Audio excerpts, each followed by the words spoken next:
News leader. And in just less than 2 hours, President Biden and former President Trump will face off on the debate stage. And ahead of that debate, our Michael Richardson tells us there's something both Democratic and Republican Party leaders here in East Texas are agreeing on.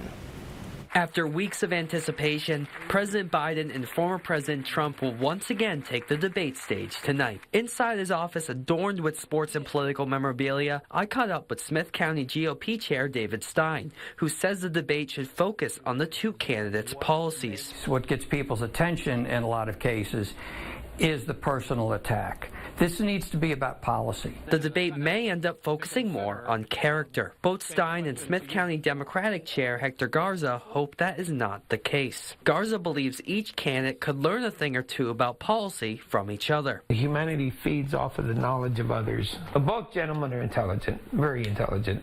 Okay, so they could learn a lot by listening to each other. What's different about this debate compared to past ones is that there will be no live audience and microphones will be silenced while the other candidate is speaking. Garza feels the microphone change will make for a better conversation. I think that's going to make a huge difference. Stop the gentlemen from interrupting each other as much.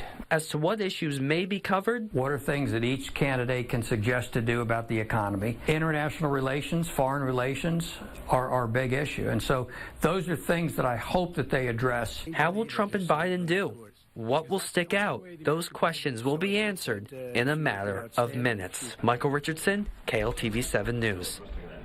And you can watch the debate beginning at 8 o'clock tonight right here on KLTV, or you can also stream it live on East Texas Now.